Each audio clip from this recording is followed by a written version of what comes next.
A literatura infanto-juvenil pode ser lírica e consequente. Na entrevista de hoje, vamos conversar com Estela Mares Rezende.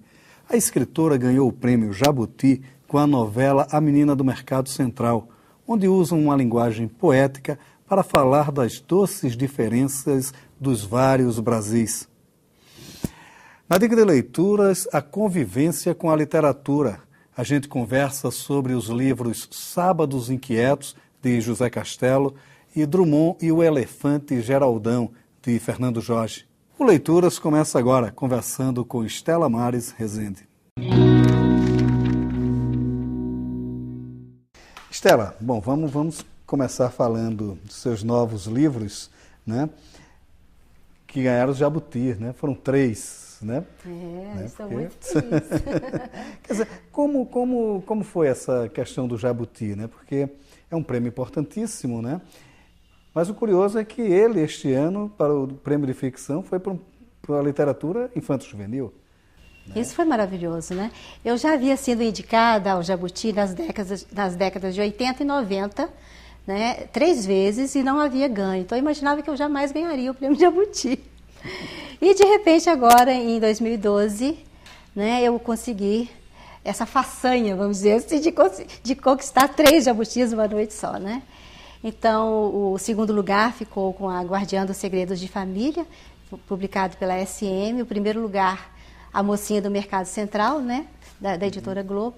E também ganhou o livro do ano de ficção. Por que a grande emoção? Porque foi um romance juvenil que ganhou.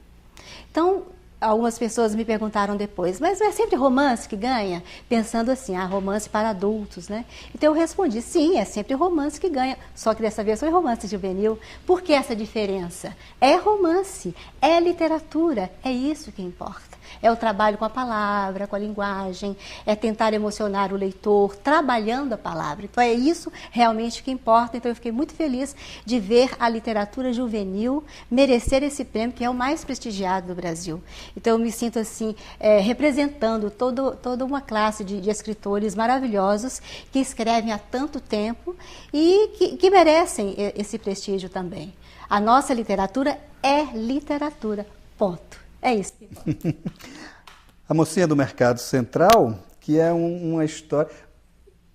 A sua permanência em Minas, né? Seus livros sempre têm essa A mineiridade referência. É sempre presente, está sempre forte aí. Né? Que é a mocinha que vem do interior e o encantamento dela pelo Mercado Central de Belo Horizonte. Né? Isso. Quer dizer, como é que é essa história, como é que é o envolvimento disso? A menina se chama Maria Campos. Então é um nome simples, apenas Maria, o sobrenome Campos. E ela tem uma vizinha que tem um nome muito pomposo, né? Valentina Vitória Mendes Teixeira Couto. Então, um nome todo ostentoso, né? E ela se apresenta a essa menina e fala, como é que você se chama? Eu sou Maria. Só Maria? Sobrenome é Campos. Então, começa assim esse diálogo e essa vizinha, Valentina Vitória Mendes Teixeira Couto, sabe o significado de todos os nomes, tanto femininos quanto masculinos. E ela começa a ensinar para Maria esses significados. E a Maria vai se encantando com esses significados, porque ela é apaixonada pela palavra, a personagem Maria, apaixonada pela palavra e pela imagem, é louca com cinema.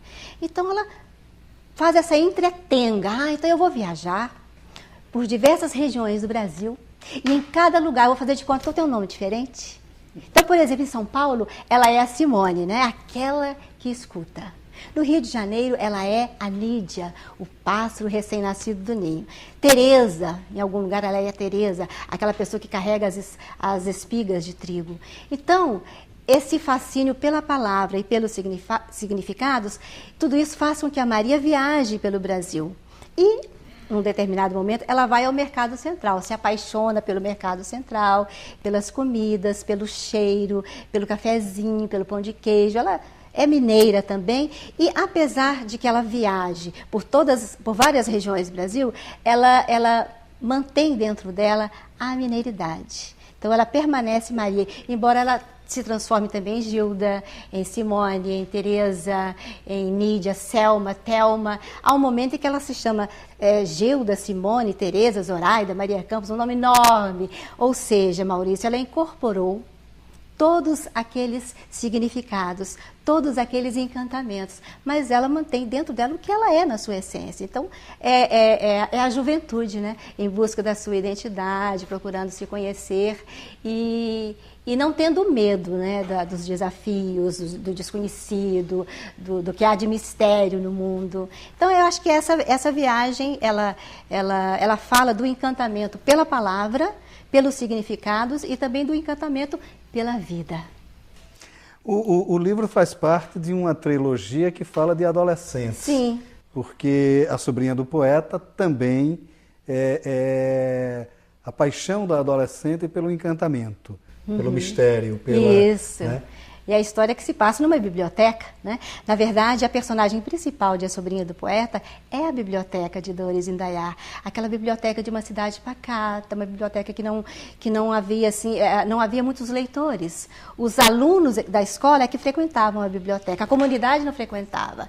Então, a partir de um mistério que acontece nessa biblioteca, os leitores, quer dizer, a comunidade em geral começa a frequentar essa biblioteca.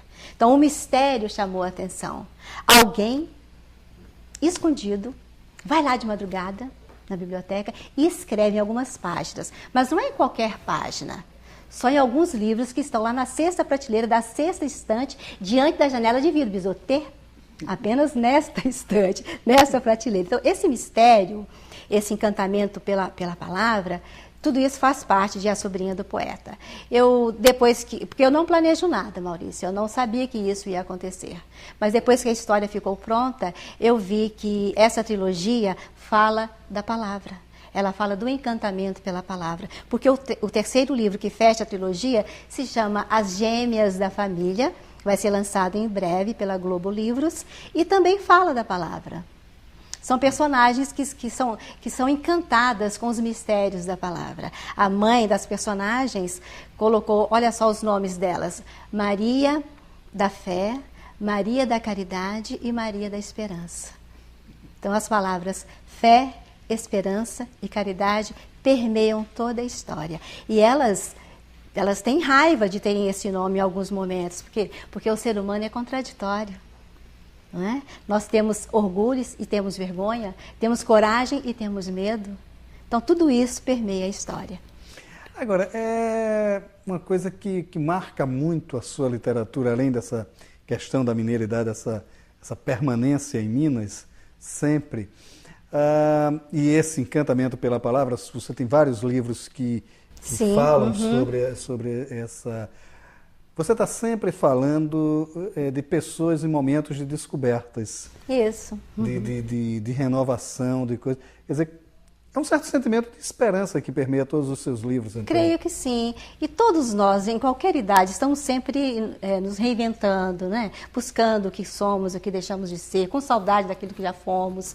O que será que vai ser de nós daqui a meia hora, por exemplo? Então, tudo isso faz parte da alma humana e é uma coisa assim, que me fascina muito, que me encanta muito.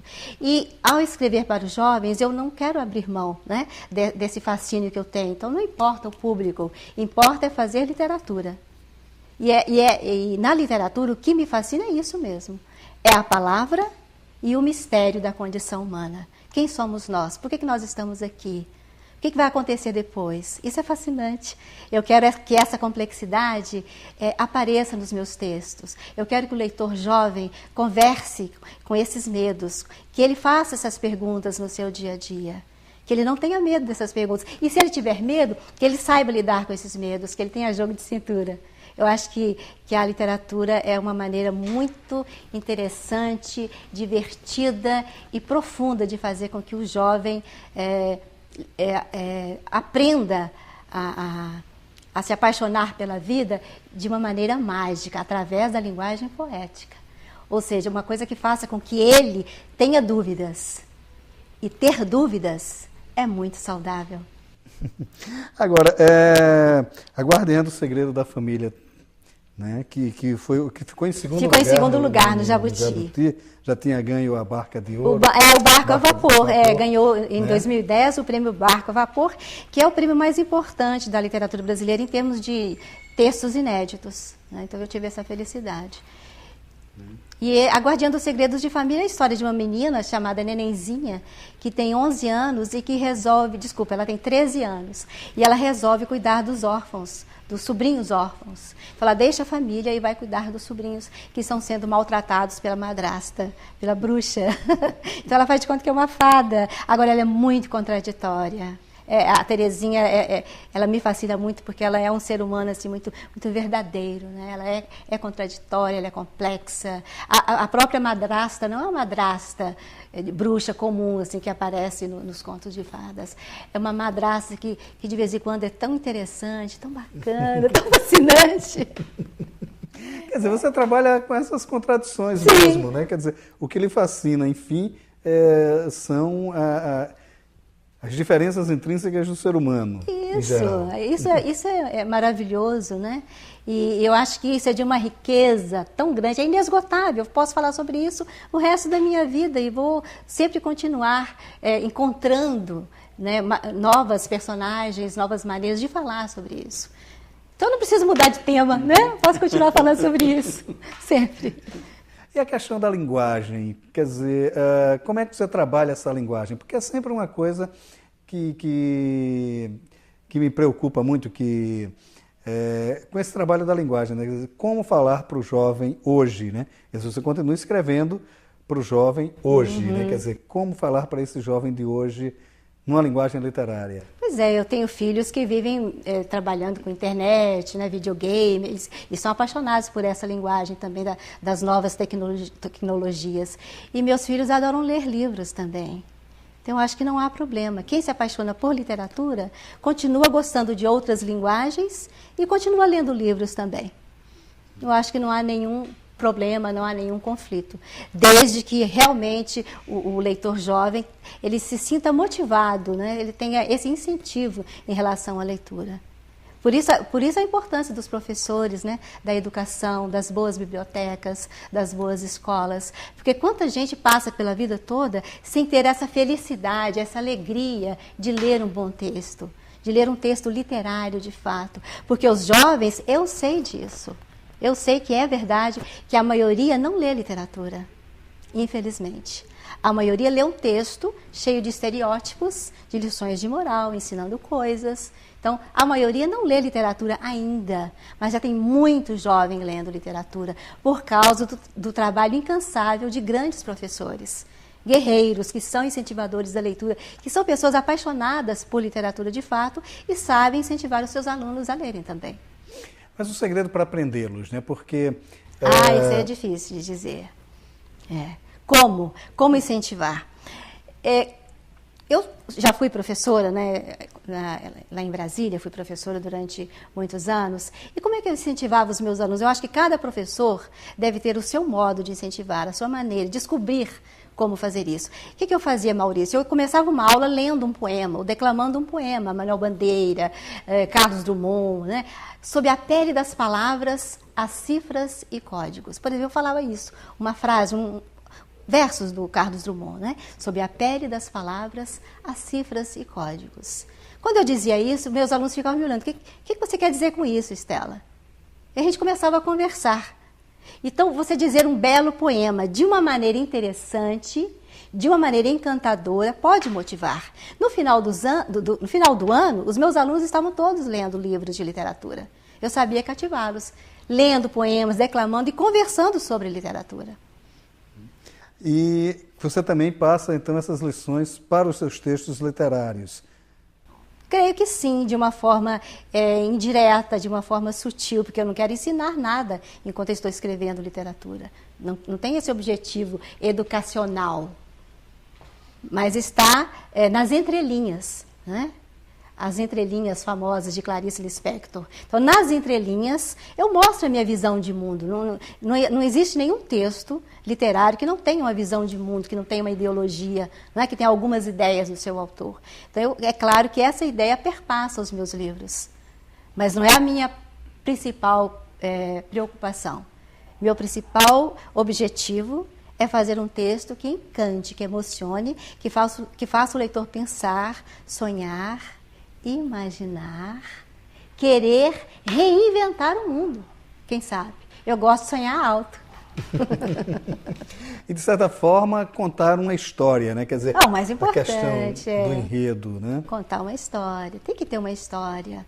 Tem que ter um conflito, um mistério, personagens interessantes. Tem que ter um enredo. Agora, eu não planejo, eu não sei o que vai acontecer. Eu parto assim, de uma ideia, de uma imagem e vou escrevendo a história. E como eu sou povoada de histórias, como eu leio muito, então, e como eu observo muito as pessoas, as histórias vêm, as histórias acontecem. Então é só deixar que elas venham. Aí depois, Maurício, há aquele momento de retomar, né, tudo aquilo que eu escrevi e cortar. Tirar. Não, isso aqui não está bom. Vamos melhorar isso, vamos trocar essa palavra. Então há depois esse trabalho mais cerebral, né, mais cuidadoso, de cortar, de delimitar, de procurar a palavra mais adequada para aquela frase. Eu adoro esse momento. Agora, é um momento também que é preciso ter um certo cuidado para que não se perca a espontaneidade ou não. Como é isso? Quer dizer... A questão da espontaneidade, eu acho que ela acontece na literatura assim, de forma natural. Né? Claro, você deve estar falando assim, se o escritor não tiver cuidado, vai ficar um texto muito...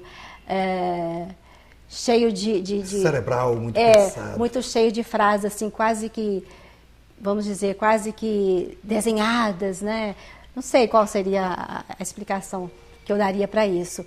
Mas eu acho que se houver cuidado, junto com emoção e encantamento, o autor não corre esse risco de o texto ficar só cerebral. O Jorge Amado, ele dizia, quando a Zélia resolveu escrever as memórias dela, ele dizia, não escreva, agora não faça literatice. Sim, porque tem a literatice também, né? Aquele texto assim meio piegas, meio falso, meio pomposo demais. A gente tem que tomar esse cuidado, claro. Agora, você escreve também os livros mais voltados à criança mesmo, né? Quer dizer, não Sim. ao adolescente, à criança. A Menina Luzia me parece isso, né? Ele é mais assim para o pré-adolescente. É? Na verdade, isso aí não é muito rígido, né, Maurício? É um texto também que os adultos gostam muito, mas, a princípio, seria um livro mais para pré-adolescentes e os outros mais para jovens, assim, a partir de 13, 14 anos. Mas é difícil você delimitar, porque há crianças que leem textos meus, considerados textos difíceis, crianças com 10 anos, que leem, se apaixonam, adoram e não veem nenhum problema na complexidade da narrativa ou das personagens. Depende muito da habilidade de leitura, né, de cada um. Há pessoas já de idade, vamos dizer assim, que não conseguem, né, fazer as diversas leituras que um texto mais simples contém, porque essa pessoa, apesar da idade, não tem muita habilidade, não leu muito ainda. Isso pode acontecer também. Agora, e o fascínio desse trabalho, né? Porque é um trabalho que tem uma repercussão, você tem muito contato com seu público. Tem. Viajo muito pelo Brasil todo, dou oficinas de leitura e escrita, converso, tenho retorno. E atualmente eu estou muito moderna, porque eu tenho o Facebook também, né? Então eu não abro mão dessa tecnologia, dessas modernidades, converso com os meus leitores, porque eu preciso estar perto deles. Se eles usam o Facebook, se eles usam o YouTube, eu também uso. Então eu conto histórias no YouTube. Eu pego um trecho de um livro meu, leio, e falo sobre aquele livro no final de cada gravação que eu faço. Então, eu gosto muito de contar histórias também para o YouTube, já fiz televisão. Então, eu não tenho nenhum preconceito em relação às outras linguagens. Todas essas linguagens podem conviver em harmonia, porque cada uma tem a sua importância. Agora, só a literatura conversa com essa profunda complexidade que existe na alma humana. Só ela. E como é a recepção desses seus alunos, olha, desse seu público, né? Quer dizer, qual é a resposta que este público lhe dá nessas conversas? Eu tenho um fã, ele se diz fã, ele me manda cartas escritas à mão, apesar de ele entrar no Facebook também, ele faz questão, como se diz lá em Minas, de me mandar cartas escritas à mão. Ele tem 14 anos, se chama Lucas Figueiredo Silveira, mora em Pouso Alegre, Pouso Alegre, e ele é apaixonado por meus livros. Então, um menino de 14 anos, escreve muito bem, lê meus livros, faz assim, ele tem uma leitura, ou faz várias leituras profundas dos meus livros. Então, eu tenho vários leitores, assim, eu digo que são leitores especiais, porque eles leem os meus livros, se encantam e não veem problema. Porque algumas pessoas dizem que meus textos são muito complexos, muito difíceis. Algumas pessoas dizem, eu tenho que confessar isso, que algumas pessoas dizem. Mas eu conheço tantos jovens que leem meus livros e adoram o estranhamento que há neles. Então, é um estranhamento, não quer dizer que seja um texto difícil. Ou então eu posso dizer que é difícil, sim, porque a vida também é difícil. Não é? A vida não facilita, por que a literatura vai facilitar? Mas é esse estranhamento que encanta os jovens também. Agora, não é qualquer jovem, eu tenho certeza disso. É aquele jovem mais sensível, mais exigente, que tem mais habilidade de leitura, que tem um amor, né, maior pelas coisas mais interessantes da vida e que não tenha medo da discussão, do que é problema, do que é difícil, do que é complicado, não tem medo do desconhecido. Então, pode ser que eu não tenha ainda milhões não tenho com certeza milhões de leitores, mas eu tenho uma qualidade de leitores fantástica. E os próximos, porque você trabalha muito, já são 40 livros publicados. 40 livros. Né?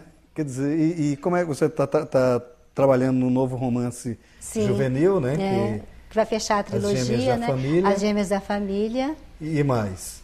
E mais, e tem outros livros aí que estou quase terminando, tem outro que ainda não está com o nome definido, a editora Globo está querendo também publicar esse outro que ainda não está pronto, eu já falei sobre o que ele fala, então a editora já está interessada, e eu continuo aí nessa luta, nasci para isso, e é isso que me torna cada vez mais confiante de que é a arte que salva a alma humana. Ela que compensa. Estela, obrigado por sua participação. Eu que agradeço, foi uma honra para mim. Muito obrigada. O que faz um crítico literário? Há uma crença que o crítico é aquele que não tem capacidade para escrever a própria obra. Malícias à parte, o certo é que quem se dedica à crítica é, antes de tudo, um leitor atento, e o compromisso apenas com a leitura o faz mais independente e sincero. Isso fica claro na leitura do novo livro de José Castelo, Sábados Inquietos, lançado pela Leia, onde reúne 100 das mais de 200 colunas escritas para o jornal O Globo, e aí se mostra o leitor lúcido. Há mais de 20 anos escrevendo sobre literatura e até fazendo literatura, posto que publicou 2 romances, Castelo tem intimidade com o tema. No entanto, o destaque de seus escritos fica no estilo. Ele vai além do texto crítico e produz crônicas, sempre sobre o prazer e a emoção da leitura. Naturalmente que ao longo do texto estão seus conceitos do que necessariamente deve ter uma boa literatura. E aí se sobressai a elegância de quem, mesmo diante do desgosto, não tem o ranço da acidez. Castelo, enfim, ensina que, mesmo na crítica, há sempre espaço para o texto bem escrito e leve, sem qualquer pretensão escolar. Naturalmente que Castelo vem da escola do jornalismo, lugar de formação de bons escritores, de Machado a João Antônio. É imensa a lista de quem se formou numa redação. O escritor Fernando Jorge, que está lançando pela Novo Século o livro Drummond e o Elefante Geraldão, faz parte deste rol. O volume reúne 16 crônicas escritas a partir da convivência de Fernando com o poeta Carlos Drummond de Andrade. E aí o poeta se mostra de corpo inteiro. Pelas crônicas de Fernando Jorge, enxergamos em Drummond o homem contemporâneo de seu tempo. Atento a tudo, não se furtava a opinar sobre o momento que estava diante de seus olhos. Seus conceitos iam além da literatura para se diversificar entre mineiranças e políticas. E para tudo, tinha uma opinião inteligente e bem-humorada. Enfim, o famoso urso polar não era tão solitário e reservado. Assim, pelo menos, é o que nos revela estas muitas bem escritas crônicas de Fernando Jorge. Para se ler uma literatura humanizada e despida de bolor, Sábados Inquietos, de José Castelo, e Drummond e o Elefante Geraldão, de Fernando Jorge. O Leituras de hoje fica por aqui e você bem pode ficar na companhia de bons autores e bons livros. Até nosso próximo encontro.